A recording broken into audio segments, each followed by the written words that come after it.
Hey, Rod. Hello. How are you? I'm doing well. Can you hear me well? Yes, I can. Cool, cool. You're good. You're a little low, but let me just turn up my Oh, volume. let me. It could be my microphone as well. Let's see.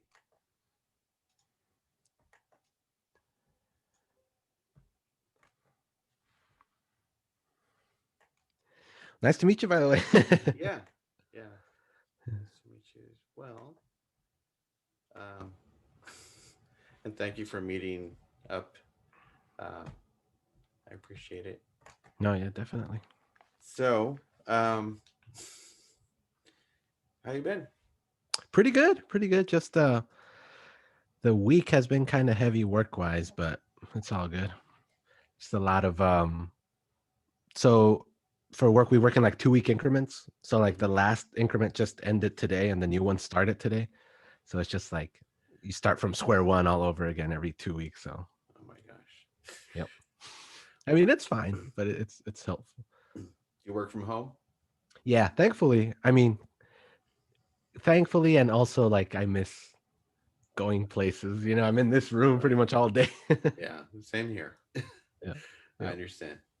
So, well, I'm glad you're well.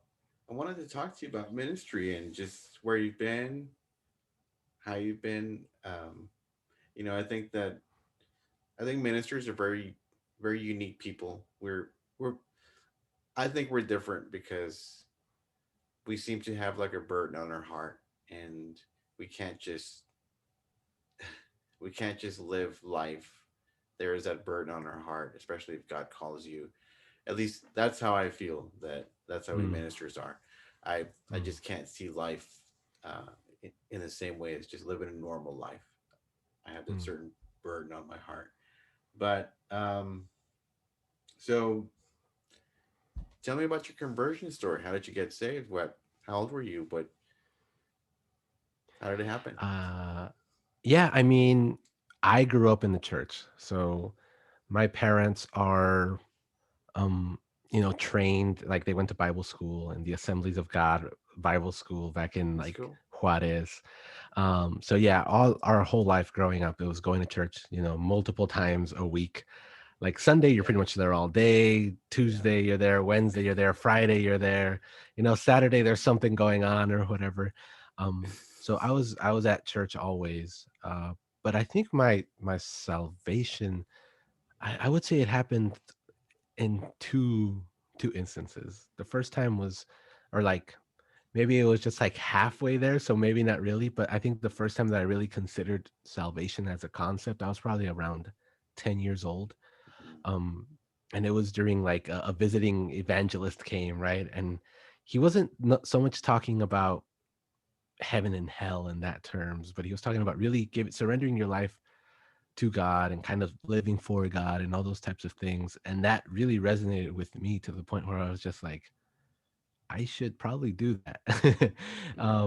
So from there, that's I would say that's when I gave my life to God.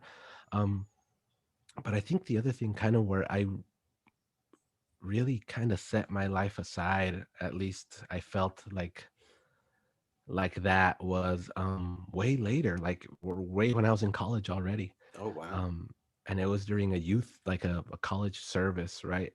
And it believe it or not, that it was about marriage. Like the message was about marriage and finding your ideal wife or husband or whatever, right? And what I got out of that, I don't know why, I was just like, I'm gonna marry you, God. And I remember actually saying that, like saying those words, praying those words. And yeah, that's kind of that's how I've seen it since. That's I think that's when I consider the real point of like, all right, there's no going back from this, no matter Right. what happens.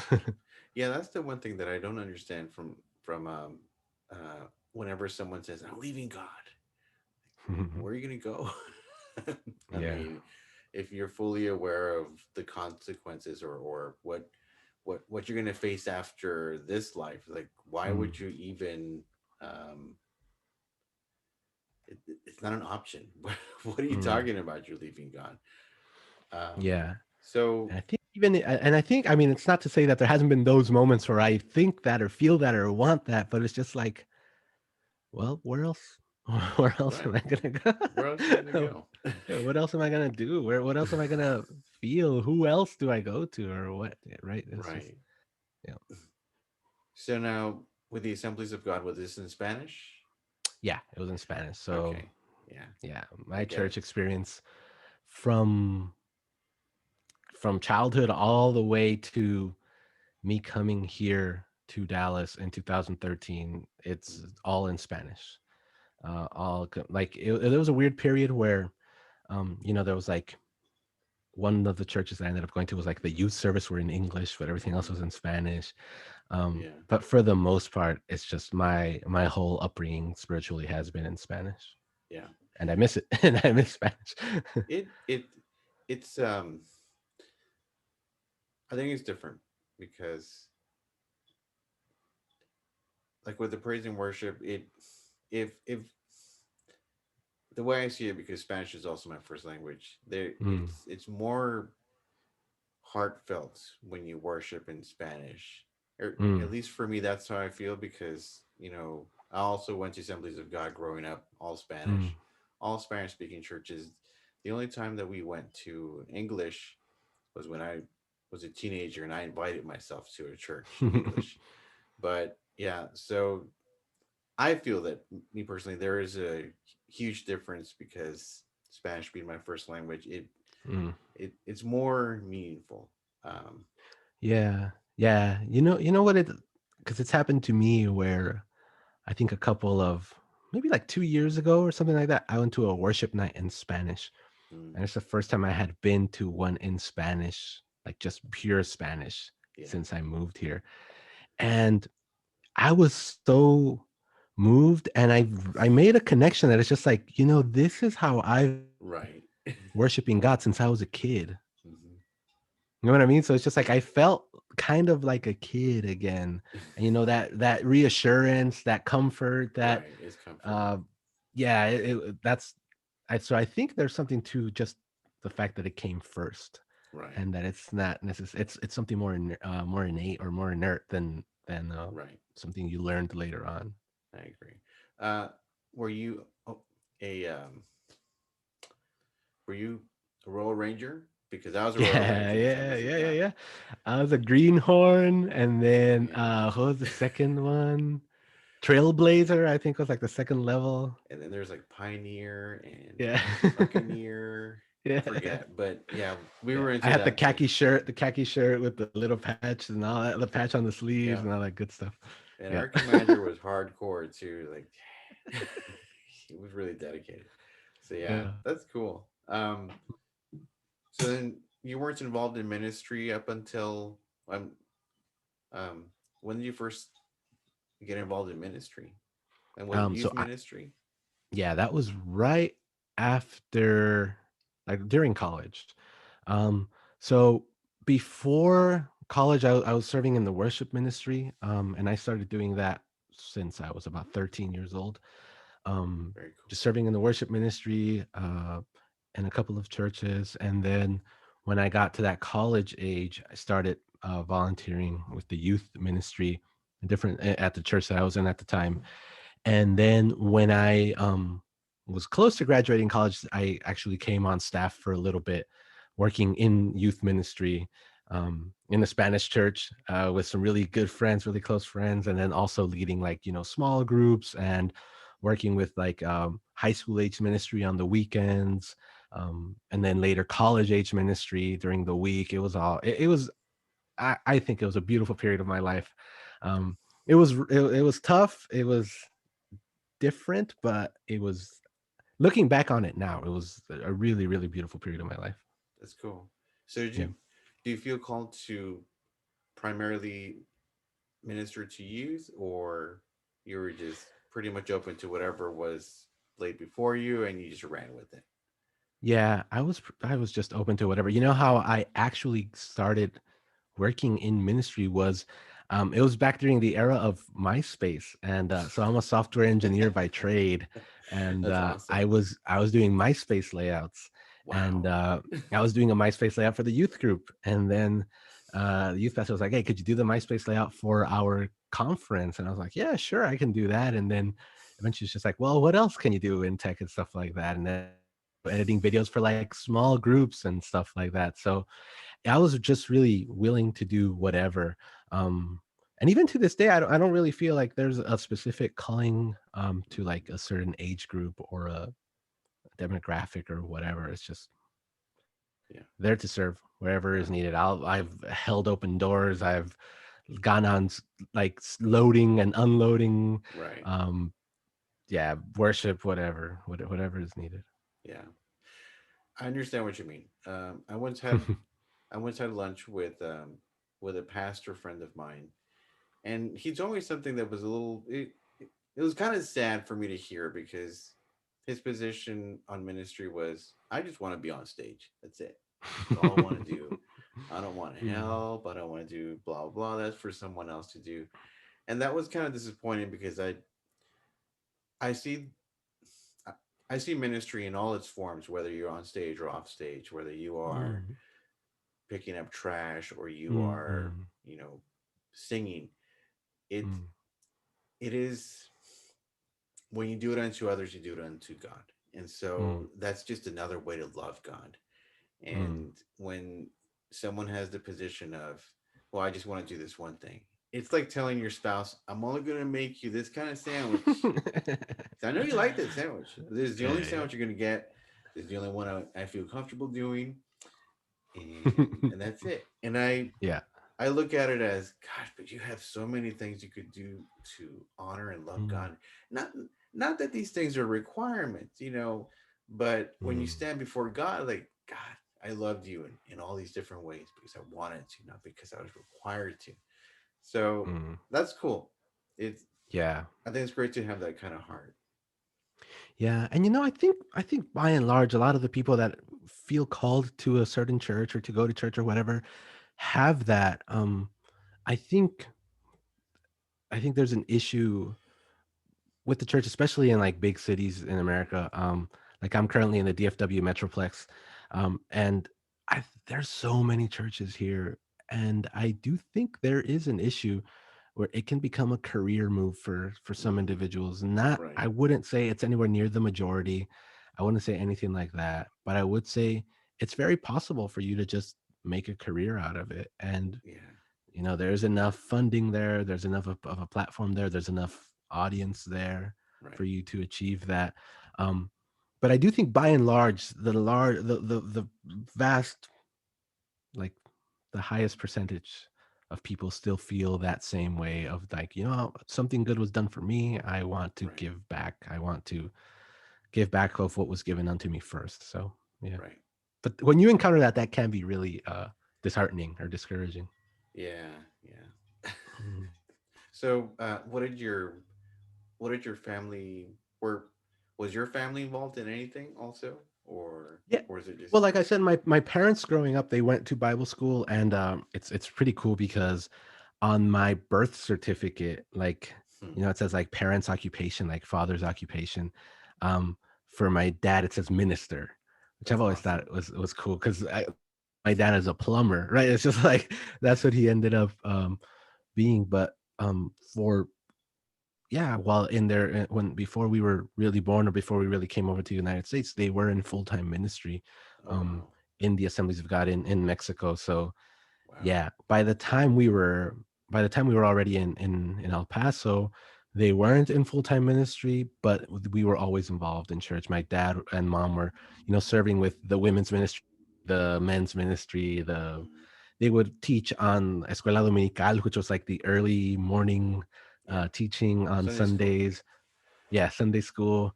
yeah, They would teach like sometimes lead prayers, that kind of stuff. So yeah, that's they cool. were always involved um when even though we weren't like full-time ministry staff or anything like that. Right, right, that's cool. Do you have any Mhm. siblings that also? Yeah, I have two sisters, an older sister and a younger sister. My older sister is differently abled mentally, so she's not like able. to do that, but she went through the whole, the daisies and the prims and whatever else in the Yeah. Assemblies of God.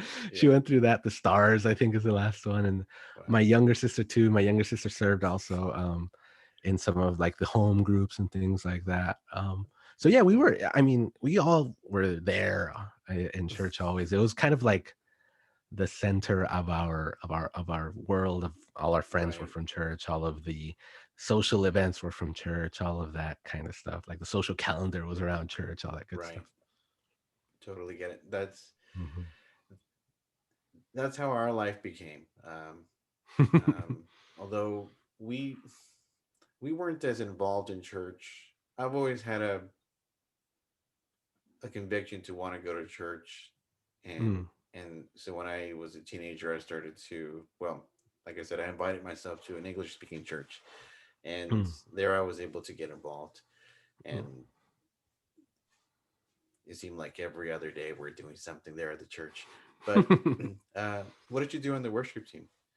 You're a I was a drummer, drummer. right? Yeah, Okay, drummer. that's Yeah. cool. I've played drums since I was about 13 years old, and I haven't played it in a while. Probably in about 3 years now. In 2021, it's going to be 3 years. But Man, yeah, I've played drums forever. It's fun, and I never learned any other instrument. Like I was always just a percussionist and drum oh, set, and yeah. that's cool. Yeah, I have a brother who is a drummer. He's self-taught. I was on the Yeah. worship team also, Oh and yeah. so we were always like the little team. But yeah, so we were always doing something with some kind of worship team, and Yeah. yeah, it's You know what I awesome. what I really enjoyed that happened to me, that I noticed happening to me, is that when I first started on the worship team, I was like the youngest person in the worship team, right? And then as like I kept progressing, like the last time I played, I You're was the one of the oldest dude. oldest people. I was one of the Oh, oldest people in the worship team. So it's like you get to see all that progression. You get to see people who are like, "Hey, that was me. I used to have that attitude," or "Oh, mm, I wonder if I'm gonna have," or like, "I used to remember that guy. Now I'm that guy." That kind of right. stuff. So yeah, it's fun how that happens, how that turned out. That's amazing. Well, Mhm. I live in the Austin area, and Mm. there's just, I mean, you throw a rock, you're gonna hit a guitar player. And so even though I play guitar, Mm. everywhere I went, there was always a guitar player. So I wound up playing bass, which Nice. it actually suited me because I love to support. I Yeah. mean, I've led worship and I can lead, and I'm fine. I'm comfortable leading, but it it became uncomfortable whenever people would start to praise the performance. Like, no, no, no, no, no. And I was always very careful about soloing. Like, nah, I don't want to Mm. do solo because Mm. suddenly your eyes are no longer on the words and the transparency back then when it was Mm. transparencies. Yeah. Um, The and overhead projector. so I was very comfortable playing bass because it was more of a support. But Mm. yeah, so we I understand what you probably went through. So what was it like as a um, were you a youth pastor or a youth leader, or what were Yeah. you doing? No, I wasn't a youth pastor. I would say like a youth leader. I was on staff. We had our youth pastor, and then there was probably like four of us that were like on Okay, support or whatever. that's cool. Um, yeah, like I said, I was mostly in charge of like tech and things like that. I also led a small group. So in that sense, there was some discipleship involved. You have your 3, 4 guys that you really want to look out for, and you have your whole home group to look out for. And on the weekends, like I said, I was also part of the team that would minister to high school students. So there was teaching there and leading those separate small groups and stuff like that. So I would say youth leader is the title I would have. And there was a lot of discipleship, but never held the title of youth pastor or anything like that. It's just a title. I mean, you were a youth pastor even without the title. I think. Mm. But what was it like working with youth? What was the Oh, it percentage was, of the reception? Because, for instance, my experience was there were some that were disruptive, and I'd call them out. Mm, I'd call them out mhm. just because I always felt like, some of these kids actually want to be here, and that's awesome. And you Mhm. guys, I don't know what you want, and Yeah. so eventually it I don't want to say that I weeded out the disruptive ones, but they either straightened up or they just didn't Mm, come back.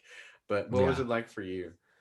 I it kind of similar. I felt like I attracted the disruptive ones. Uh, but it was fun. Hmm. I kind of saw it as a weird little badge of honor. So, me and my buddy Marcos, he's a pastor currently still. Like he is a pastor. He went to go plant a church in Tijuana, and he used to have like the college age group, and I had the high school group, and I like left his group to start my high school one, but we both had like those disruptive, awkward, strange kids from the youth group show up to our home groups.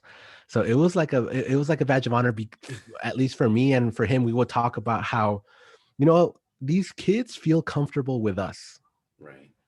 So it's like they're getting something here that they're not getting somewhere else. Um, Maybe it's a simple fact that I remembered their name. Maybe it's a simple fact that like I saw right through them. Maybe it's the simple fact that sometimes I would talk smack back, right?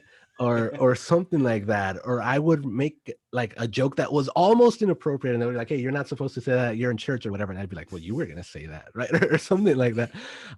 So to me, those kids were very special. I still remember them.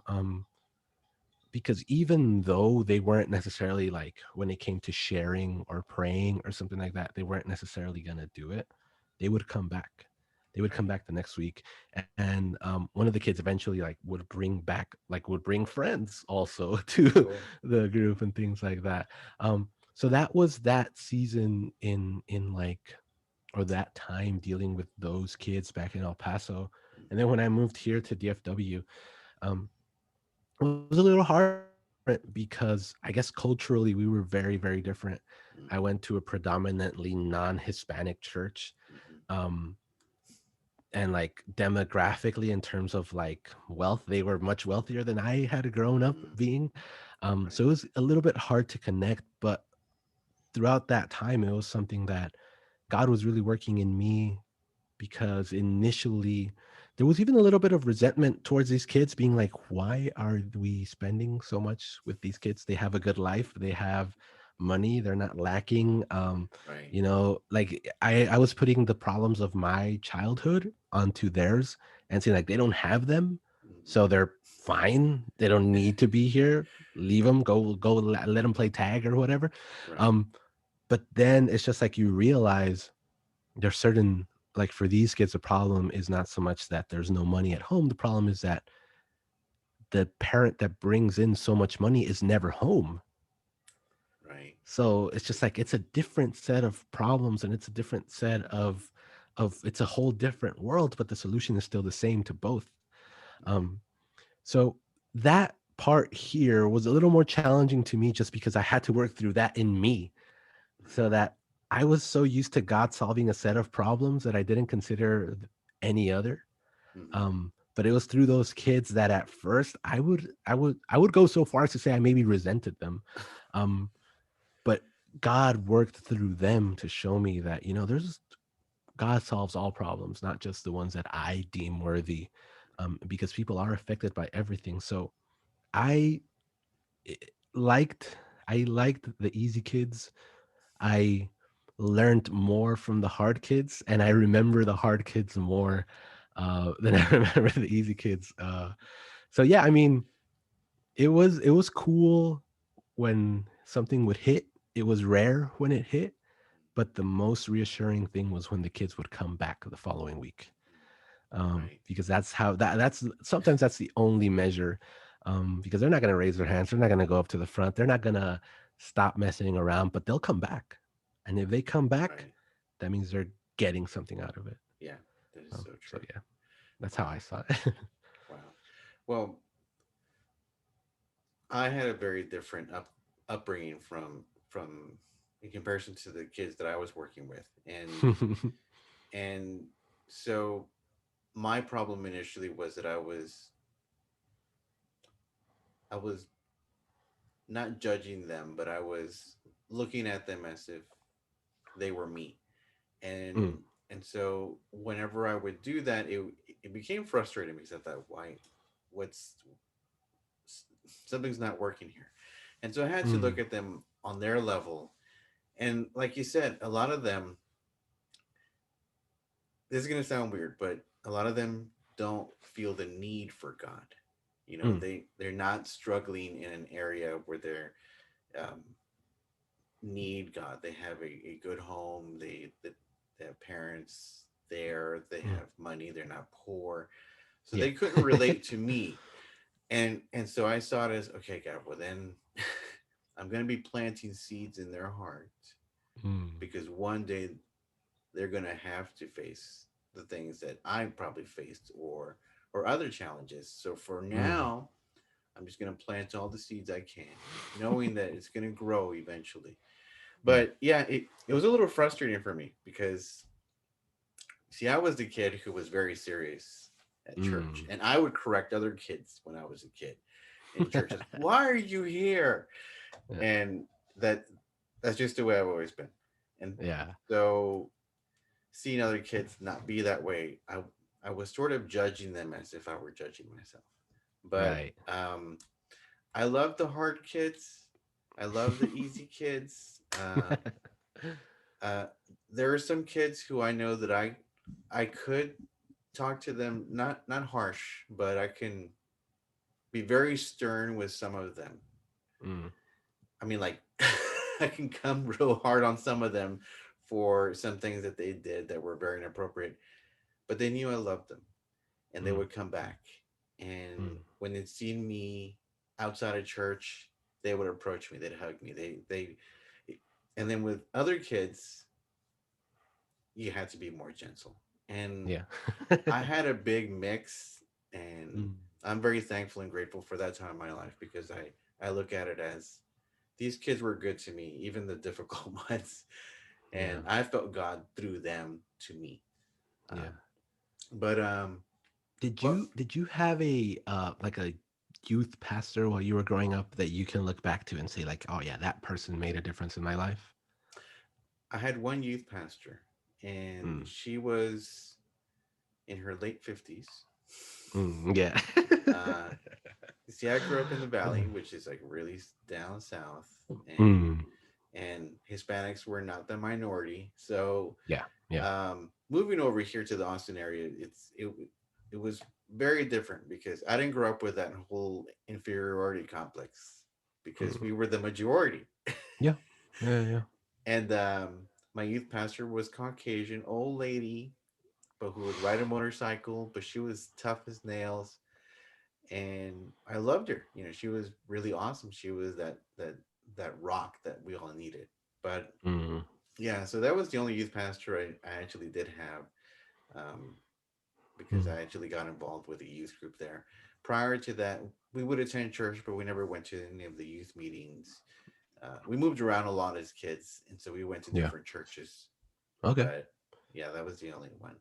Um, Yeah. so I asked that because that kind of informed the way I thought about how I wanted to minister to these kids because I didn't have a youth pastor that I okay, could really look to growing up.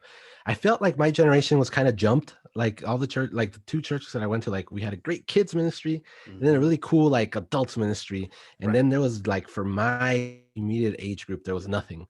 And when I moved to the church where I was in that capacity and staff, I had two friends, Marcos, that I said went to go plant a church, and my other friend, Charlie. And I remember us talking about like, let's be the youth ministers that we didn't have, that we that's wanted, awesome. um, Yeah, that's cool. because that really informed the way we did things and thought of things and spoke about the kids that we were helping. And yeah, I think that informed a lot of the way in which we just looked at what we were doing, Right. which was helpful to me.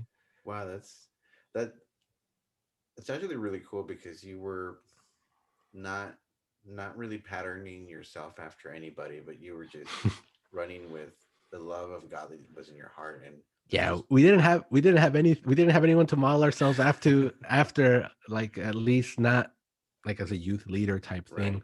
and we would bounce ideas off of each other a lot, or hey, that worked last week in mine, try it in yours this week, that kind of stuff. So it was really cool. Well, that's great. You had a team.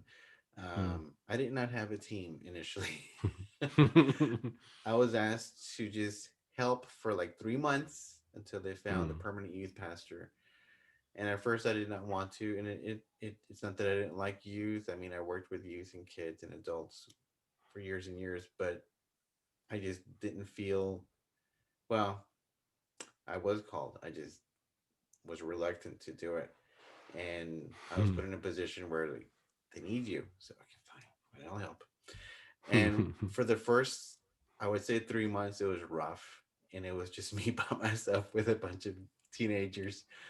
And the number came really far down because, I was struggling. And then I finally just broke down and said, God, you need to change my heart. I don't know what's going on in my heart, but you need to change it because it is not working. Mm. And he opened my eyes. I mean, um, like I said, I was looking at them as if I was looking at myself at first, and I'm very hard on myself. And Mm. so when God opened my heart to see them as they were, at least to a degree, it changed my whole perspective, and I grew to love them in a way that I didn't think I could or Mm. was even aware. And and eventually God did send helpers because for a long time I was doing the worship and the lights and Mm. everything and just running around. And thankfully I was able to do those things. I was able to lead worship and I was able to Yeah. do the technical stuff, but thankfully God sent me people to help me because it was running me ragged. So Yeah, I bet. it is really cool that you had a team of people. Mm. You mentioned that your parents went to a Bible college. Was that through the Yeah. church or? Yeah, so you know how like the Assemblies of God is actually like all structured. They have regions and all that Yeah. good stuff or whatever. That was the Bible College of the Assemblies of God in the north region of Mexico in Okay. Juarez. It was Wow. called Antioquia, like Antioch. That's So cool. yeah, they went there. They got their pastoral degrees there, and then they taught as well for a couple of years after they graduated. My dad taught prophecy and biblical geography, Wow. and my mom That's taught cool. homiletics and I think Mhm. Mark or one of the four gospels. She taught one of those four. Wow. So that was what she Yeah, focused on, just one of the yeah, gospels and hermeneutics or whatever that was that. yeah. Um, Homiletics, the preaching. yeah, yeah. So did you go through a program like that too, or? No, no, no.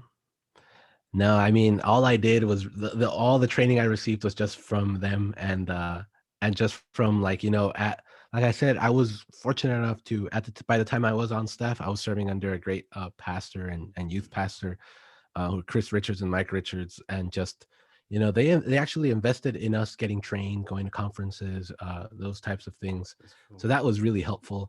But no, I didn't have any formal training. I think on staff, our youth pastor did, Mike did, and like our youth co-pastor did as well. Mhm. Um, but no, the rest of us, we were just getting like I was going to university. A couple of my friends were as well, and just whatever training we got there and the discipleship we got there as well. Yeah, that's cool. Hmm. Wow. See, what else was I going to ask you? So, was your wife also involved in ministry when you met her? When I met her, she was also, yeah, she also was. See, my wife and I are like 4 years apart. I'm 4 years older than her. So we never really like shared generations in terms of like school or anything like that, right? The So it's just like jokes, you're like, never mind, they don't get it, and vice yeah. So versa. I met her once I had already graduated university and she was still in university, but she was also serving. She also had her own home group. She was serving with the preteens, like the middle school students. Yeah, Like that's who she was serving, which are, in my opinion, those the are most rough. difficult. Yeah, Yeah, because you end up making them cry and you don't even know why, right? Or something like that. Or they're just still running. There's a couple of them that still haven't hit puberty, and there's those that have, and they're all intermixed with each other, and it's just chaos. So she was serving with them. when I met her. And when we came to DFW, because I was here alone for a year, and she joined me in the youth ministry that we were serving at as well. So that was really cool because we got, we would both drive to church after work on like Mm-hmm. Wednesdays on student nights. We wouldn't see each other at home. We would see each other at church, and we were both Right. serving and doing different things. And yeah, that was a fun time. That's awesome. Hmm. Um, so, are you wanting to get more involved in ministry in the future? Because you said that um, I wouldn't say you're taking a break, but you know, you're between ministry positions. I guess you could say. Yeah, yeah. I mean, absolutely. I do think, like I said, it's kind of the attitude of I don't want to go to a church to just consume. I Right. don't. I think there's a lot of consumerist culture, especially here, where there is a church on almost every corner, and they're all great and they're all fantastic, and they all have like amazing, great stage and great lights and great, you know, everything. um, it can be easy to fall into a culture of consumption, and Mm-hmm. I don't ever want to do that. It's been rough this past year just because of COVID-19. We're just bunkered down and not really Right. going anywhere for the sake of safety. But definitely, yeah, and I still feel like God has a lot to say through my wife and I, through our family, through um if it's just holding doors open, that's what I'll do. Right. If it's just packing up the stage, that's what I'll do. So yeah, I'm It's looking forward to valuable. I just going mean, back. Yeah. I can't imagine having uh, a big ministry or a church and everyone wants to be on stage. You know, so Yeah. yeah, all these other jobs they're very necessary Yeah. and there's great fulfillment in it. Um, I Yeah. know that. What was I going to say? Um, Sometimes people think that they just want to do one thing in ministry. It's a Mm. lot like with a career, you know, they have this Yeah. dream, but no, it most definitely can change Yeah. from time to time. And when I worked with youth, I didn't look at it as a stepping stone. I just saw it as another season in my life, and I Mm. wasn't gonna be. I don't want to say stuck with that because it sounds so awful, but I wasn't Yeah. going to be in that forever. At least Mm. that was not my heart. But what else was I going to tell you? I was going to say something about that. Um,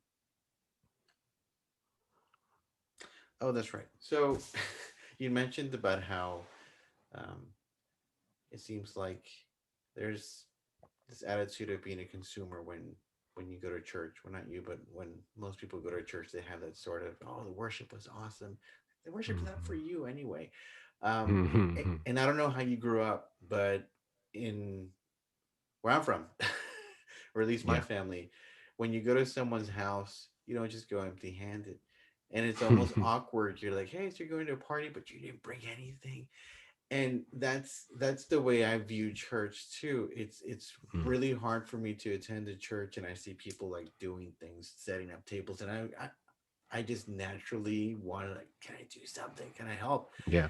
And so even if I wind up never doing any kind of preaching or teaching again, I can't imagine not at least helping. Yeah. Yeah.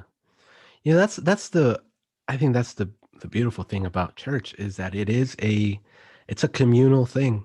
And it's like if I'm going to like the airport and I see somebody doing a job, I can't go over there and help them, right? Right. A If I big go to flag like a display. yeah, if I go to like a concert and I'm like looking at, the staff doing something, I'm like, yo, let me help you with the monitors. Or Hmm. like that's dumb. You can't do that. But in the church, because it is communal, because it's not a performance, because it's not a career, it's not a job, because it's a community of people that are all gathering together to like worship God, to get closer to God, and to lift each other up, you can do those things, right? It's just like yeah, if you see people doing something, you can go and with them. Right. For the most part, there are some churches where Right. people are like, "Hey, what are you doing? Are you a member or something like that?" But I 99% of cases, it's just like, "Yeah, go do it. It's Right. great. Welcome." And that's one of the things that I miss the most about going to church. It's not so much the the worship or the preaching or the smoke or whatever. It's that feeling of we're all doing something together that is really beautiful, I think. Yeah, definitely. And I think because you grew up in a household where church was not just a place you went to, but it was a way of life. I mean, Mm, it was your community, it was your friends, even if yeah. you weren't related to them, they were your family. And Yeah, absolutely. and so yeah, I could see that too.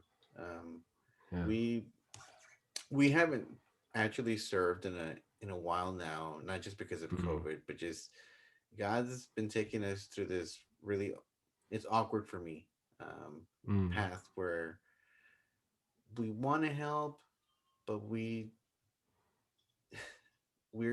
we're just um we're in a weird transition, and I don't even know how to describe it, but we mm, haven't been able to commit to helping or to doing anything. So for mm, us, it's really weird because I met my wife also at church, and we were both um, helping with the youth before we even um, met each other, and mm, we're doing mission work. And actually, that's how we met. Um, I was going to be taking a group of people to Southeast Asia. mm. I don't know why I was put in charge of it. I mean, I had been overseas before, and so I think they figured, well, I guess you're the one who's gone the The most seasoned somewhere. one. Yeah. Yeah, so why don't you go? And my wife is much better with directions than I am, so I don't know why they put me in charge. All right, I'll do it. Whatever. God, send me. And I don't know if you remember that tsunami that hit Southeast Asia. Yeah, Remember yeah, that? yeah. They made a Okay. movie about it Did also. they? What was it? Yeah. I did not see the movie. But we were encountering some weird things with our visas and just our arrangements to go. We were gonna go to Thailand, China, Vietnam. It was like a 2 week thing, Mm, and things just kept going wrong with the process. So I wound up going early with my pastor instead, and I didn't lead any group. I was just there, like, all right, that's cool. And when I got back, the original day that I was supposed to be landing there with a group of people was the same day of the tsunami. I was wow. supposed to be landing in Thailand the same day that the tsunami hit. Like, God, you spared you spared us. So Yeah. Yeah. that's how I met my wife, because she was on the team, Mm, and we've always had a heart for missions and mm, a heart to serve. So that's how we met. And right now, like I said, we're in a very awkward place because we haven't served in a few years, but we're still involved. We still keep in touch. We still attend, but we haven't been able to mm, commit. mm. And just not being on a worship team for so long, I play every now and then, but not on a team, and so I miss it. Yeah, I miss it too. But the last, so before everything got shut down or everything like that, I was on the worship team, right? But I just hadn't played, or if there was no opportunity to play, it was like yeah. So it's just like, oh, and then eventually like, hey, we're gonna start a choir. Cool. It's like, would you be interested in the choir? And I was like, I don't sing well, but I'm in the worship team. So if you need me, put me in there, and I'll show up. That's And cool. I was in the choir, like for like, yeah, it was like they put me once, I showed up, I did my best, and I just worshipped up there. Next week they put me there again, so I was like, all right, I'm in the choir now. So That's cool. before shutdown, that's the last thing I did in terms of worship. I was just I was on the choir, and it was fun. It was great. I hadn't been in a choir since elementary school, but Wow. it was really fun, and you get to see another side of church. that you hadn't seen before. Because you would see people show up and then not show up the next Mm, week. And it's just like, oh, that's all good. Because I mean, it's rough and nobody can hear you, and it's fine. And right. you're just gonna make a harmony, or you're not even, or you're standing next to me, and I don't know how to sing harmonies. I'm just singing the melody every single time. You're singing um, lead. yeah, Um, but wow. yeah, but Yeah. I understand what you mean in terms of it being difficult finding that I don't know, just finding that commitment, or finding just the I always equate it to, I don't know, like a fit. It's kind Right. of like, those puzzles with the kids where they're putting shapes into holes and stuff like that. And sometimes it's just like I don't really find a fit anywhere, and I'm trying. I'm like putting them in all the Right. holes, but it's just something's not happening. And then other times it's just like what happened with me, where it's just like, well, I guess this is a choir one, and I've never tried that since elementary school, and I'm not good at it. But oh, look, if I turn the circle, it's actually a square, and it fits in the square, right, or something like that. Um, and yeah, and I never saw that as like, I never was really fully 100% comfortable in that, but it is something that I saw as a need in the church, and that the church leadership expressed as a need, and I was able to fill it. And when they told, and I was always kind of waiting for them to be like, "Hey, we got enough actual singers in the choir now, so thank you," but it just never happened. Wow. Well, just before the whole lockdown thing, I was about to audition in a band, and they were all Mm, excited. Yes, it's awesome. Yeah, you can play with us. Yeah. And then the lockdowns happened. It's, hey, let's just kind of pause for now. Like, all right, it's cool, it's cool. And then I and would the tell them, pause is I, gone. I can't do it yet. And lo and behold, now it's been over a year. Like, okay, well, never mind. Yeah, But yeah, God, I was willing, ready and willing to go out there and do it again, and this happened. So yeah. you're up to something. I don't know exactly what you're up to, but you're up to something. Um, so getting back to the whole culture thing. So in El Paso, at least in your church, because Yep. I did visit it. It's fairly big. Hmm. It is its own little, not little. It has its own culture that Right, definitely affects most people's lives. right. And I would imagine that the church culture there is very different from where you're at right now, Mm, mainly because people from different walks of life. So, for instance, mm, in the Austin area, there's a lot of college educated people. There's a lot mm, of um, people who don't need God. mm, And whenever I would attend different churches, it was very much almost too casual, in my opinion. mm. And to the point where it was uncomfortable to me. And part of it's because of the way that we are raised. And Yeah. and we were just not very comfortable around even our parents were very there was that sort of reverence. So from my point of view, I see the church as in lacking a sense of reverence that Mm, Jesus is my buddy now. He's not the I am. He is not the one who punished the nations. People don't want to even use the word punish. They're like, no, God doesn't punish. mm, He disciplines harshly with some people, but he mm, doesn't punish. And and I think that we're lacking seeing Jesus as who he is. He came mm, the first time to die as the lamb, but he's going to come back to punish. He's going to come back to redeem. He's going to come with a mm, sword and with his saints.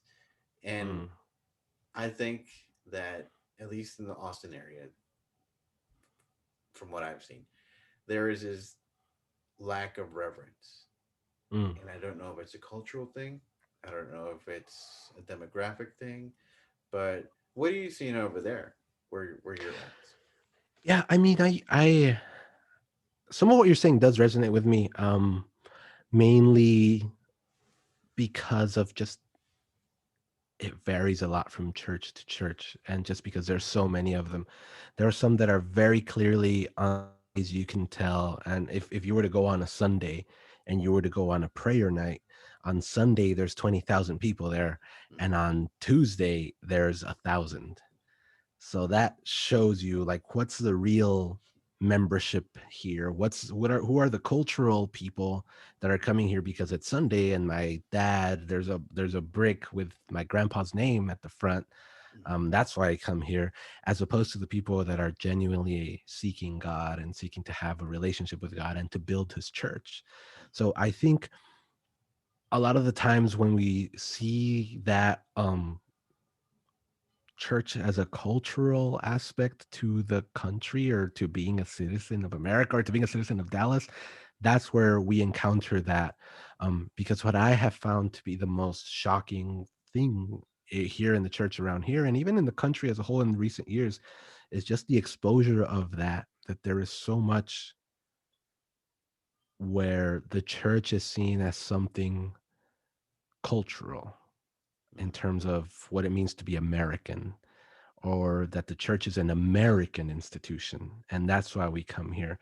And I believe that is where that is tied, that lack of reverence, that lack of seriousness, that lack of depth, that lack of searching, because when the church or the God that you worship is an American God, it's tied to something terrestrial. It's tied to something that is gonna die. It's tied to something that's man-made.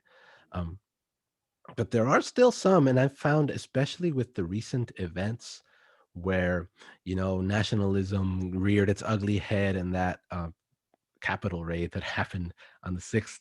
A lot of those people were part of this cultural movement that is just like, well, this is God's country or whatever. And when that is confronted, I think there's a large swath of people across not just the Metroplex, but across this country that were really woken up and shaken to the point where it's just like, oh yeah, that's gone too far. Um, and I think that's what I see, where there is a definite lack of, like you said, reverence, but I do think that is because here, especially, church is more of a it's almost like watching football on Sunday. We go to church, then we watch football, and we give the tithe, but that's it. There's nothing beyond that.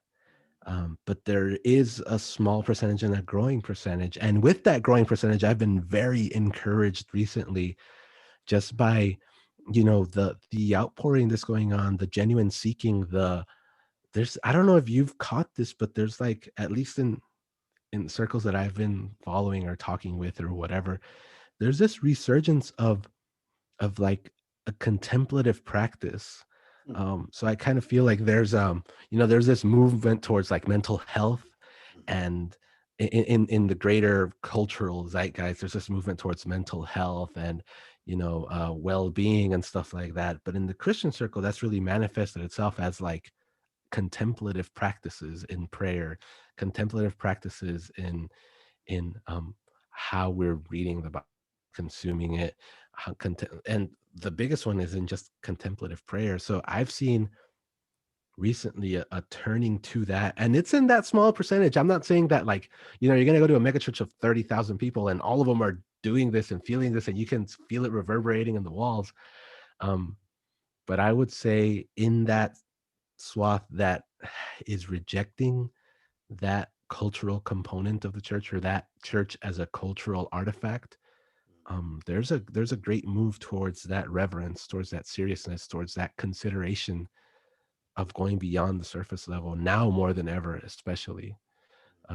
But it is alarming how the church was hacked into an aspect of American culture.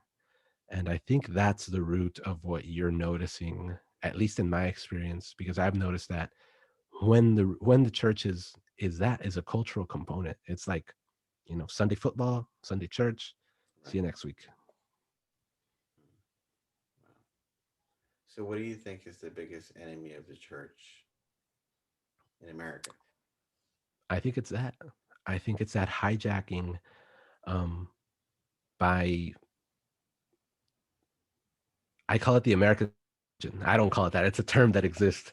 But there's this, and it's in the history of America.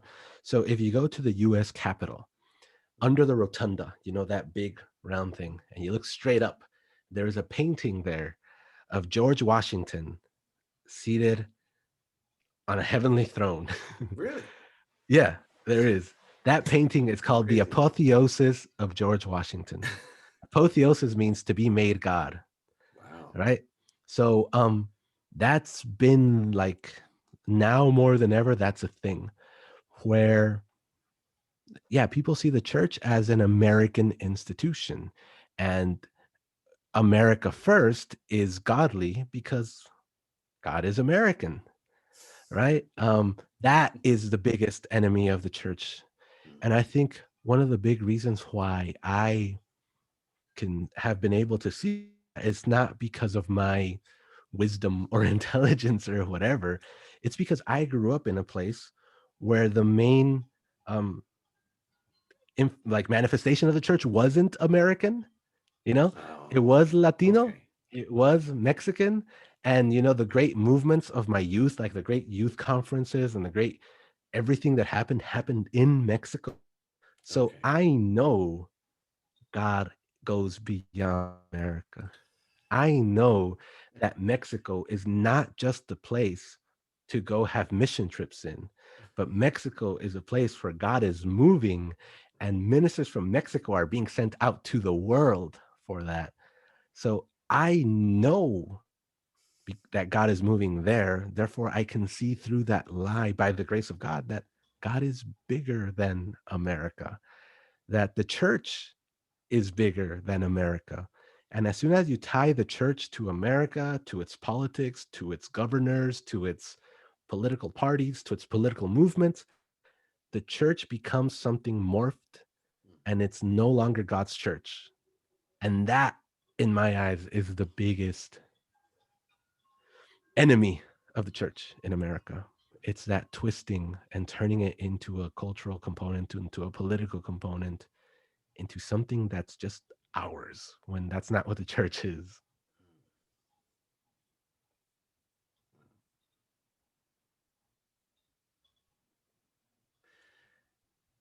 I feel like a lot of Christians want to have a sort of Sharia law, but a Christian Oh, version. mm-hmm, And, when we look at it biblically, whenever Jesus comes back, there will sort of be something similar because God will reign supreme and, the new heaven, the new earth, and all that. But mm, I always, I think we have to be careful what we ask for because even though, yes, I want prayer in school and I want God and the church life to permeate every aspect of our lives and all that. But our country is very multicultural now. And mm, if we're going to stick to the idea of we're going to impose our beliefs, our Christian culture on one, we have to be careful what we ask for. So, for instance, in Oklahoma, there was this one group of people that wanted to have religious statues on state grounds. I don't know if you heard about this. yeah, yeah, yeah. And so then someone set up a statue of Satan because Yep, the legally Church of they were Satan. Yeah, allowed. yeah. And I thought, we see, look, I understand what you want, but when you open up that door, everyone else is allowed to do what they want to, and you may not like it. So be careful what you ask for. Yeah. Um, I don't think legislation is ever the answer. Like Jesus didn't no, come to change laws; he came to change hearts. right? Right. That's true. Very, very true. We can't legislate godliness, Salvation. Yeah. unfortunately. But I, my opinion is that one of the biggest enemies of the church right now is relative truth, because like I was telling a friend of mine, I think that the American church is if we can relate to any time of the Bible, it's in the book of Judges, where they defined truth as they saw fit. Mm, So now we can't tell anybody this is the truth. It may be considered hate speech. Um, we can't define any real parameters because that's what it means to you. And so that's how I see the the church and what it's going through, at least in my area, that mm, everyone is allowed to have their own interpretation of it. And if you want to discuss it, then they just attack you. So, mm, and unfortunately, it's like you are redefining words and then arguing with those words, but they mean something else. And when when we can't agree on what is truth, and it's just whatever it is that you want it to be, then I mean, how can you stand with on any kind of faith if it truth is relative?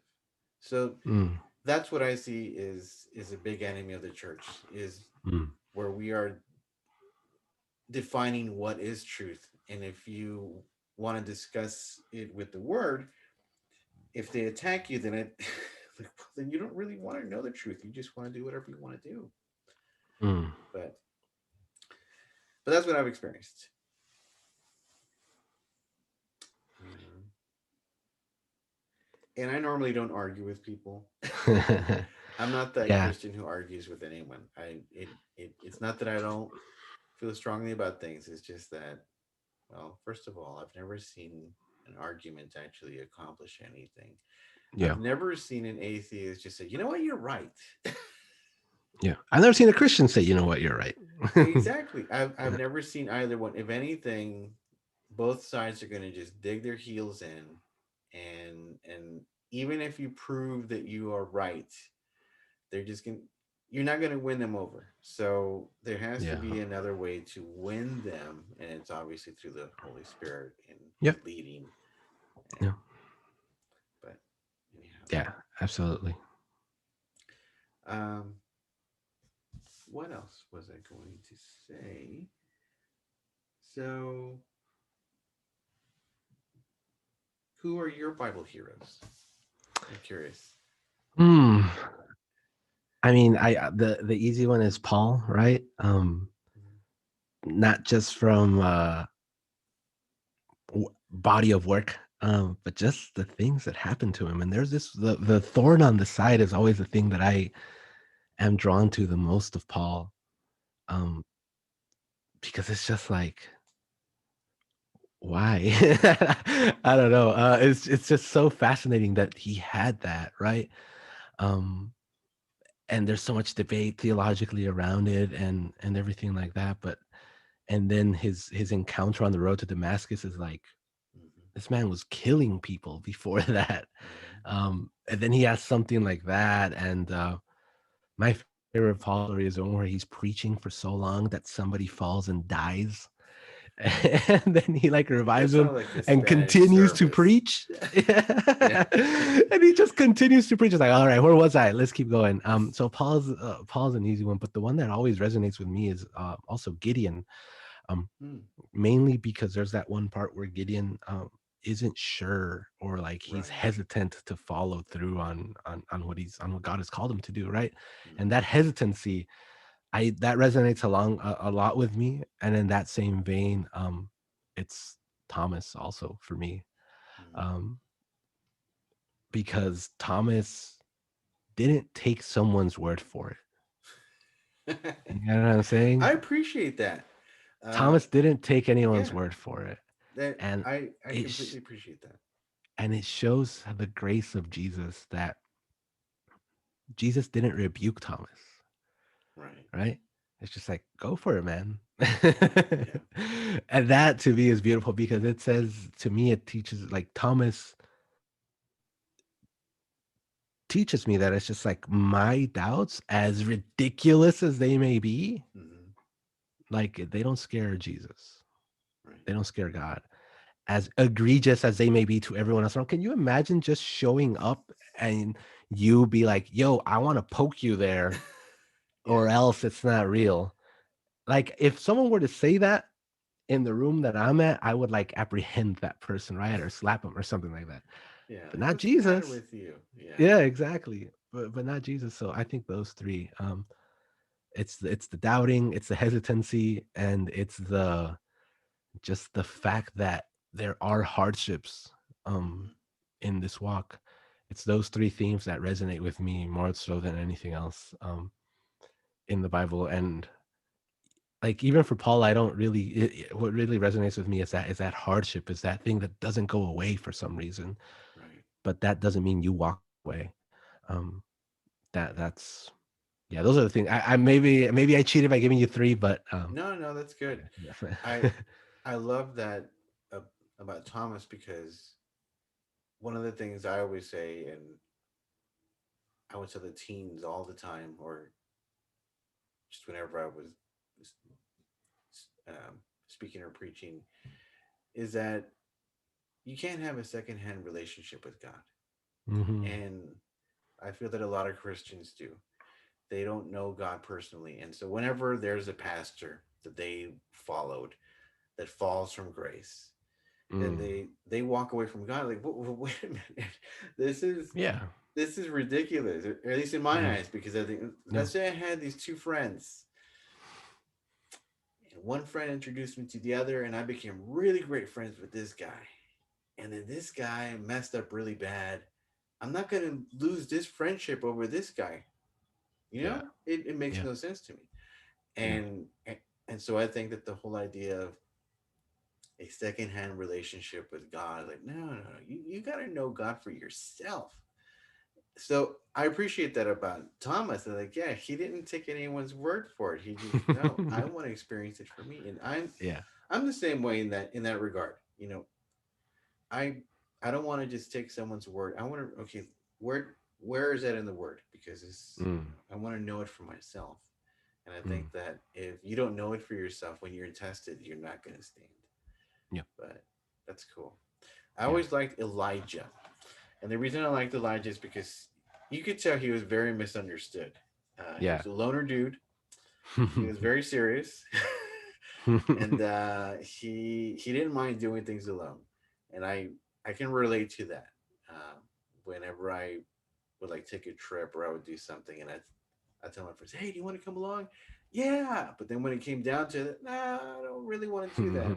So I understand the whole just go at it alone. Who cares? It's you and Yeah. God. God will fill in the rest. God will bring people to you, and He does. He's very faithful.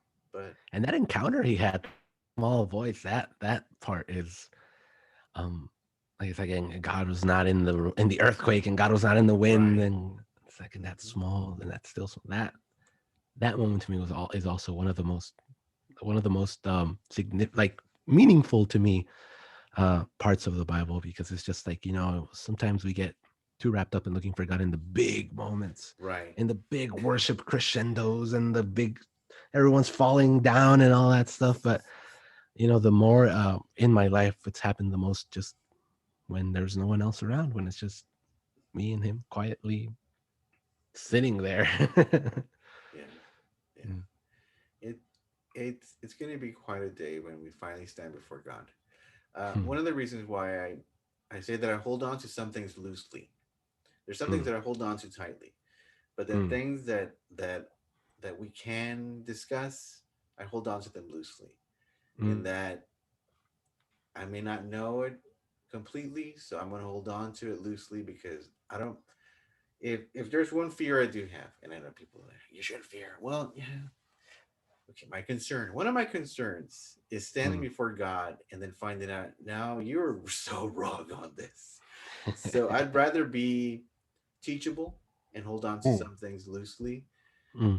and of course, the the the core beliefs like Jesus is the Son of God and Yeah. He is God. I'm gonna hold on to those tightly, but the things that we argue about. Okay, I'll give you an example.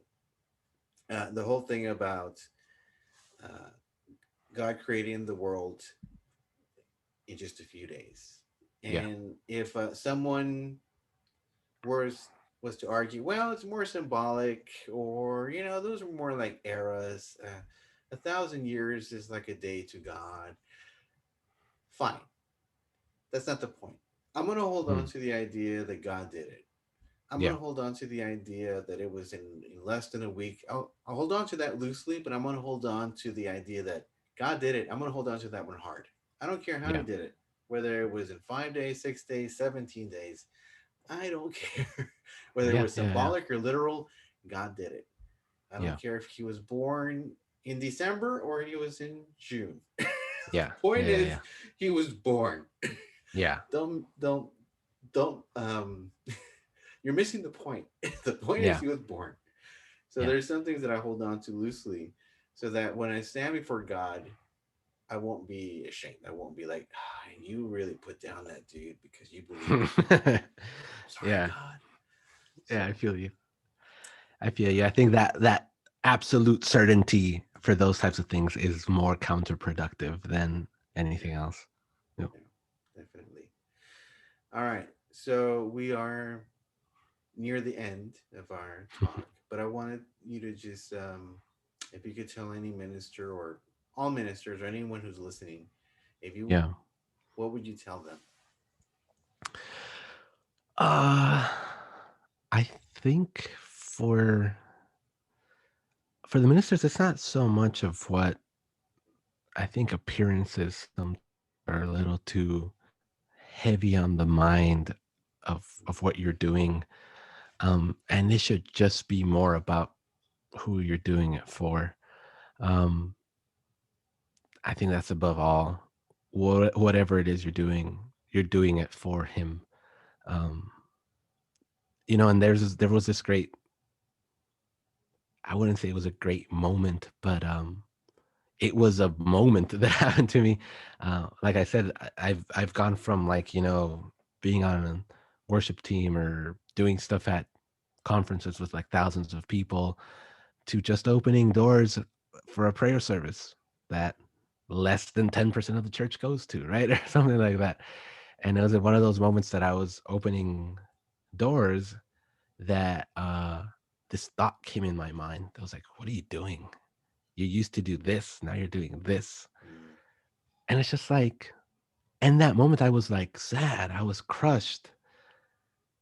And then later, it's just like that. No, that's what I'm doing is I'm opening doors. mhm, And I'm not doing it for anyone else. I'm not doing it for any other reason other mhm, than this is the house of God where his people are coming to seek him. And I'm going to make it so that they have a mhm, pleasant experience as they walk in, mhm, so that they can feel welcome and that they can start feeling that joy that somebody is happy that they're here, just like you're happy that they're here. mhm, So it's just like, I would say that it's more of like, it doesn't matter how you do it or whatever. It's just like, know who you're doing it for, above all. And I think to the people that maybe even like people like me, right, who is not on staff or something like that, it's just to extend the grace to them that you want extended to you. mhm, uh, Being a pastor is tough. Being a person on staff is tough. And it seems like it's just all fun and games because they get to hold a microphone and they get mhm, to, choose the lights or whatever. And it's a job. And just like any other job, it's difficult, but maybe even more so because there is that spiritual element to it where, um, you know, if a pastor, if a pastor's family is having issues, it affects the pastor and then in turn affects the whole church. So there's more of that. And just like you want to extend grace to them, also remember that they're not to be worshipped. um, Above all, because I think that's the root of a lot of problems. Also, it's that hero worship of people on platform or on stage, however you want to refer to it. Uh, I think that's the double message I have. It's just remember who you're doing it for. It doesn't matter what you're doing. If you're mopping, if you're opening doors, if you're singing, if you're writing songs, if you're teaching, if you're writing books, just remember who you're doing it for. And for those of us that are under someone, just extend grace to them and yeah, don't worship them. Remember they're humans. Remember they're people too, and that they are doing it for someone. Like they're doing it for the same person you're doing it. They're doing it for the same reason you're doing it. They just happen to be in that position. So yeah, I think Cool. that's the message I would give. Awesome. Cool. Really cool. All right. Well, thank you for, sharing, talking. I Yeah, really definitely. Thank appreciate you for inviting me. appreciate it. And Yeah, thank you. next time we could do it in Spanish, Yeah. so that I could practice my Spanish. My goodness, I'm so rusty. Pero lo vamos a tratar. Y a ver qué Sale. pasa. Sale. All right. Bueno, mi Cool. amigo. I'll All right. talk to you Thank you. later. Yeah, definitely. Have a good one. All right. All right. Bye. Bye.